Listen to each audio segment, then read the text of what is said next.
ఈ సినిమా తీయాలని ఫస్ట్ రవిశంకర్ గారు నన్ను పిలిచినప్పుడు నేను చాలా భయపడ్డాను. అంటే ఇలాంటి సినిమా చేయగలమా లేదా అనిపించింది. ఆయన కొన్ని ఐడియాస్ చెప్పారు కథలో. ఇలా ఉంటే బాగుంటుంది, ఇలా మార్పులు చేస్తే చాలా బాగుంటుంది. మీడియా అందరికీ నమస్తే. ఫస్ట్ ఆయన పిలిచి చెప్పారు నాకు. చెప్పినప్పుడు నేను చేయగలనో లేదో అనుకున్నాను. బట్ చాలా ప్రోత్సహించి కథను అద్భుతంగా రెడీ చేయించి, అలాగే డైలాగ్స్ అనిల్ గారు ఆయన చాలా హెల్ప్ చేశారు. అలాగే సూర్యప్రకాష్ గారు స్క్రీన్ ప్లే రైటరు, ఆయన తర్వాత శ్రీకర్, నా ఫ్రెండ్స్ అందరూ కొంచెం సపోర్ట్ చేశారు. మేము బ్యూటిఫుల్ స్క్రిప్ట్ రెడీ చేసాము. సినిమా తీద్దామని అనుకున్నాం. నేను చాలా క్లుప్తంగా చెప్తాను, ఎందుకంటే నా సినిమా గురించి కొంతమందికి తెలియాలి కాబట్టి నేను చెప్తున్నా. ఫస్ట్ హీరో ఎవరు అనుకుని ట్రై చేసాం.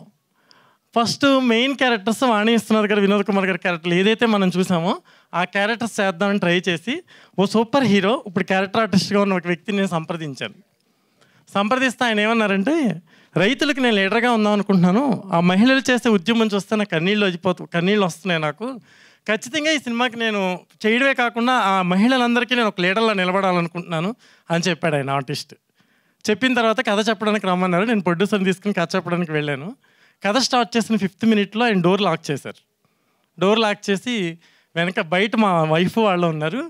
ఈ సినిమా నేను చేయడం వలన మ్యారేజ్కి ఎదిగిన కూతురు ఉంది. ఇప్పుడు నేను ఆ సినిమా చేశానంటే నా పిల్ల మ్యారేజ్ కూడా ఇబ్బంది అవుద్దామో అనిపిస్తుంది. ఇలాంటి కథలు, ఇలాంటి జనం గురించి, ఇలాంటి ఫార్మర్స్ గురించి ఇలా ఉంటుందని కథ నేను ఊహించలేకపోయాను. సో నేను ఈ సినిమా చేయట్లేదు అని చెప్పారు. చెప్పినప్పుడు అదే క్యారెక్టర్ ఆర్టిస్ట్ వాణి విశ్వనాథ్ గారి క్యారెక్టర్ ఏదైతే అనుకున్నామో కో ఆర్టిస్ట్ కూడా టాప్ ఆర్టిస్ట్ నా ప్రీవియస్ సినిమాల్లో కూడా చేశారు. ఆవిడ కూడా డ్రాప్ అయిపోయారు. సో ఓకే, వీళ్ళిద్దరూ డ్రాప్ అయిపోయారు. మన హీరో ఎవరు అని ట్రై చేస్తే అమరావతి రైతుల్లో కొంతమంది ఒక హీరోని సపోర్ట్ చేశారు. ఆ హీరో 3 months తిప్పిన తర్వాత 3rd month కథ విన్నాడు. కథ విన్న తర్వాత ఏం చెప్పాడంటే, అసలు ఈ సినిమా నేను కాదు కదా, తెలుగులో ఏ హీరో చేయడు, ఎందుకంటే ఇది రైతుల గురించి తీస్తున్న సినిమా, ప్రజల గురించి తీస్తున్న సినిమా. ఇలాంటి సినిమాలు చేయాలంటే దానికి తగ్గట్టుగా ఉండాలి, అనేకమైన పరిస్థితులను ఎదుర్కోవాలి. ఆ పరిస్థితులను ఎదుర్కొనేంత ధైర్యం నాకు కాదు కదా, ఎవరికీ లేదు, కాబట్టి ఈ సినిమా నేను చెయ్యను అన్నాడు. అప్పుడు రవిశంకర్ గారికి చెప్పాను నేను, సార్ డ్రాప్ అయిపోదాం సార్, మనం ఈ సినిమా చేయలేము, ఎందుకంటే ఎవరు సపోర్ట్ చేయట్లేదు, ఏ ఆర్టిస్టులు ముందుకు రావట్లేదు అని చెప్పాను. అప్పుడు ఆయన చెప్పారు, నేను ఒక రైతు బిడ్డని, రైతులు పడుతున్న కష్టాన్ని మనం తెరకెక్కించాలనుకున్నాం, నువ్వు ఇలా అధైర్యపడిపోయి ఎవరో చేయరంటే ఎలా, మనకి ఎవరు దొరికితే వాళ్ళే చేద్దాం అని చెప్పి వినోద్ కుమార్ గారిని సంప్రదించారు. వినోద్ కుమార్ గారు ఎంత గ్రేట్ అంటే, మన తెలుగులో ఇంతమంది ఆర్టిస్టులు ఉండి ఇంతమంది తెలుగు ప్రజలకు నష్టం జరుగుతున్నా ఒక్కళ్ళు కూడా స్పందించకపోతే, ఎక్కడో తెలుగు ప్రేక్షకులు మన్ననలు పొందిన ఆయన తెలుగును మర్చిపోకుండా కన్నడలో ఉన్నా కూడా ఆయన వచ్చి ఈ తెలుగు సినిమాలో యాక్ట్ చేసి ఆ రైతుల గురించి నేను నిలబడతాను, రాజకీయాలు వేరు, జీవితాలు వేరు, రైతులు వేరు, జరుగుతున్న కథలు వేరు, మనం ఫ్యాక్ట్స్ని తీస్తున్నప్పుడు మనం ఎందుకు భయపడాలి, నేను ఈ సినిమాలో ఈ క్యారెక్టర్ చేస్తానని ఆయన ముందుకు రావడం జరిగింది. ఫస్ట్ నేను ఆయనకి సాష్టాంగ నమస్కారం చేయట్లేదు, కానీ చేయాలి, ఎందుకంటే ఈ క్యారెక్టర్ ఆయన చేసినందుకు జీవితాంతం ఆయన కాళ్ళ దగ్గర ఉంటానని నేను చెప్తున్నాను మీకు. నెక్స్ట్ సెకండ్ స్టెప్ వాణి విశ్వనాథ్ గారు. ఆవిడ ఒక మలయాళం హీరోయిన్, తెలుగులో ఎన్నో అద్భుతాలు సాధించిన హీరోయిన్.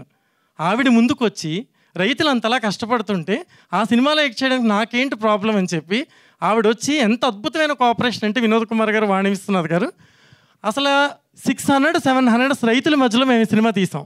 ఆ రైతులంతా రియల్ ఫార్మర్స్, ఎవరైతే రాజధానికి భూములు ఇచ్చారో ఆ లేడీస్ అంతా వచ్చి యాక్ట్ చేసేవారు. వాళ్ళు మార్నింగ్ ఇంట్లో పని చేసుకోవాలి, మొత్తం పాడి ఉంటుంది, వాళ్ళకి పంటలు ఉంటాయి, అవన్నీ చూసుకోవాలి, పిల్లల్ని కారేరు పెట్టాలి, స్కూల్కి పంపించాలి, అవన్నీ పంపించి లొకేషన్కి వచ్చేవారు. వాళ్ళు వచ్చి లొకేషన్లో మళ్ళీ యాక్ట్ చేసి మళ్ళీ ఈవినింగ్ వరకు యాక్ట్ చేసి ఇంటికి వెళ్ళిపోయేవారు. ఆ మహిళలు, ఆ రైతులు చేసిన సపోర్ట్ వల్లనే ఈ స్క్రీన్ మీద సినిమా చాలామంది ట్రైలర్ చూసి చాలా బాగా తీశారు, చాలా ఎమోషనల్గా ఉంది, మేము బాగా తీయడానికి ట్రై చేస్తాం. ఆ ఎమోషన్ రావడానికి కారణం వాళ్ళు రియల్ ఫార్మర్స్, వాళ్ళ మొహాల్లో కనిపిస్తున్న ప్రతి ఎక్స్ప్రెషన్ రియల్. అక్కడ వాళ్ళు పడిన మానసిక సంఘర్షణని వాళ్ళ మొహాల్లో చూపించగలిగాం మనం, అందుకే ఆ ట్రైలర్ అంత గొప్పగా ఉంది. కాబట్టి ఆ రైతులందరికీ, నాకు సపోర్ట్ చేసిన రైతు సహోదరులకి, రైతు నారీమండలి వీళ్ళందరికీ కూడా నేను స్పెషల్గా థ్యాంక్స్ చెప్తున్నాను. కాబట్టి వినోద్ కుమార్ గారు వాణి విశ్వనాథ్ అయిపోయింది. హీరోకి వచ్చాను నేను. హీరోకి వస్తే ఎవరు హీరో దొరకట్లేదు. ఒక 8 members 9 members అప్రోచ్ అయ్యాను నేను. బట్ ఎవరికి ఫార్మర్స్ అంటే పడట్లేదు, స్టేట్ అంటే పట్టించుకునే పరిస్థితుల్లో లేరు. వద్దండి బాబు, ఏదైనా కమర్షియల్ సినిమాలు చెప్పండి అంటున్నారు. ఆ టైంలో తమిళ్ నుంచి అబ్బాయిని సెలెక్ట్ చేశాను నేను. ఆ అబ్బాయికి తెలుగు రాదు.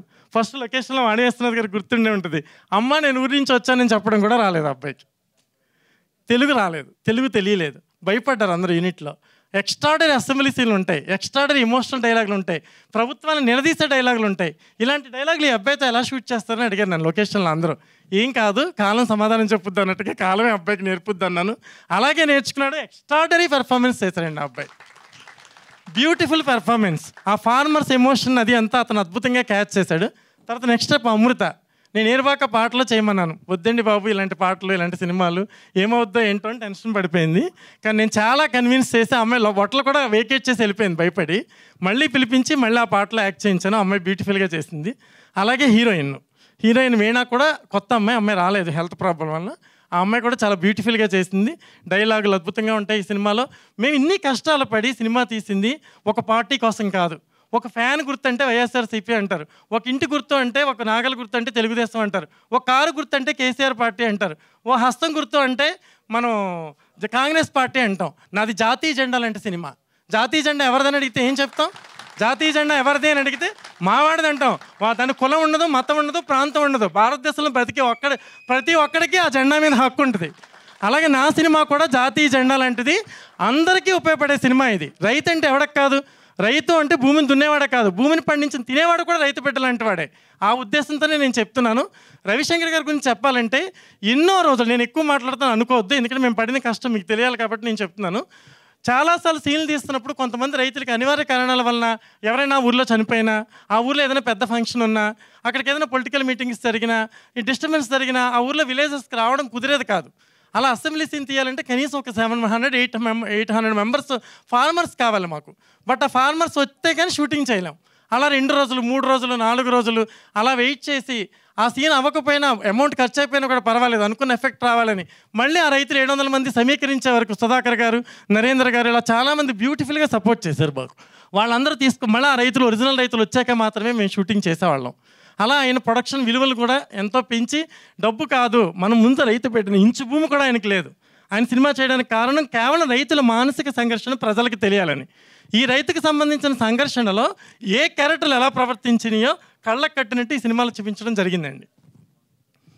అందుకని ఈ సినిమాలో ప్రతి మణిశర్మ గారు బ్యూటిఫుల్ మ్యూజిక్ కానీ, తర్వాత ఇవన్నీ కూడా బ్యూటిఫుల్. తర్వాత ఈ ట్రైలర్ కట్ చేశాడు యాడ్ భాస్కర్. మీకు తెలుసు భాస్కర్ గారు పెద్ద సినిమాలన్నీ ట్రైలర్లు ఆయనే కట్ చేస్తారు. ఫస్ట్ మా ప్రేక్షకుడు ఆయనే. ఈ సినిమా రెడీ అయిన వెంటనే సినిమా తీసుకెళ్ళి ఆయనకి ఇచ్చాను నేను. ఆయన సినిమా చూసి అన్నారు, ఏమన్నారంటే, ఒక సినిమా డైలాగులు తీస్తే 10-15 వస్తాయి సూపర్ హిట్ ట్రైలర్ కూడా, మీ సినిమా 45 డైలాగులు వచ్చినాయి, ఇలాంటి ట్రైలర్లు 10 కట్ చేయొచ్చు అని చెప్పారు ఆయన నాకు. ఆయనే మొదటి భరోసా ఇచ్చాడు. ఆయన మంచి డైరెక్టర్ అవుతాడని నాకు నమ్మకం. సో ఆయన జడ్జిమెంట్ తీసుకుని నేను ముందుకు వెళ్ళిపోయాను. రవిశంకర్ గారు ప్రతి నిమిషంలోనూ ప్రోత్సహించి, మేము బయలుదేరితే అక్కడ షూటింగ్ ఆపేస్తే అమరావతిలోనే మేము షూట్ చేసాం సినిమా. ఎక్కడ ఒరిజినల్ రైతులు డొనేట్ చేశారో ఆ భూముల్లోనే తీశాను నేను సినిమా వెళ్ళి, ఆ ప్రాంతంలోనే సినిమా తీశాను. ఏదైనా ప్రాబ్లం వస్తుంది, ఆగిపోద్ది సినిమా, ఏంటి పరిస్థితి అని మా యూనిట్ అంతా భయపడిపోయి, మా అసిస్టెంట్స్ ఆల్సో, నా అసిస్టెంట్లు కూడా నాకు సపోర్ట్ చేయలేదు కొంతమంది. ఎందుకండి ముళ్ళకంప మీద మనం చేరేసుకోవడం లాంటిది సినిమా చేయడం ఎందుకు వద్దు అంటే, నేను రవిశంకర్ గారి దగ్గరికి వెళ్ళి చెప్పా, సార్ మనం చేయడం వల్ల అనేకమైన లాస్ అంటున్నారు, ఇక్కడి నుంచి అక్కడికి వెళ్తే షూటింగ్ ఆపేస్తారు, 25-30 lakhs లాస్ వస్తుంది, మనకి ఆలోచిద్దామండి అన్నాను నేను. లేదు అక్కడికి వెళ్ళాక కదా తెలిసేది పోయింది ఉంది అనేది. మనం రైతుల కోసం సినిమా చేయాల్సిందే, మన రాజధాని మీద సినిమా తీయాల్సిందే. ఆయన పట్టుపట్టి ఎంతో శ్రమపడి, ఒక్కళ్ళ సపోర్ట్ లేకపోయినా ఓన్లీ మాకు సపోర్ట్ చేసింది మహిళలు. రైతు ఫారం అక్కడ చేసిన రైతులు, మహిళా రైతులు, మన జెంట్స్ రైతులు, వీళ్ళే చేసింది మాకు సపోర్ట్. కానీ ఎవరి నుంచి ఆయనకి ఎటువంటి సపోర్ట్ రాకపోయినా ఒకే ఒక మగాడిగా ఆయన నిలబడి సినిమాని ముందుకు తీసుకొచ్చారు. ఇందులో యాక్ట్ చేసిన వాణి విశ్వనాథ్ గారికి, వినోద్ కుమార్ గారికి, అందరికీ కూడా నేను థ్యాంక్స్ చెప్తున్నాను. అలాగే కోటగిరి వెంకటేశ్వరరావు గారు ఎడిటింగ్ ఈ సినిమాకి, ఆయన బ్యూటిఫుల్ ఎడిటింగ్ చేస్తారు, ఈ సినిమాకి ప్రాణం పోశారు. ఆయనకు కూడా నేను చాలా థ్యాంక్స్ చెప్తున్నాను. సినిమాలో పనిచేసిన టెక్నీషియన్స్ అందరికీ చెప్తున్నాను. నా అసిస్టెంట్ లాస్ట్ వరకు ధైర్యంగా కొంతమంది నా వెనకాల నడిచిన వాళ్ళందరికీ థ్యాంక్స్ చెప్తున్నాను.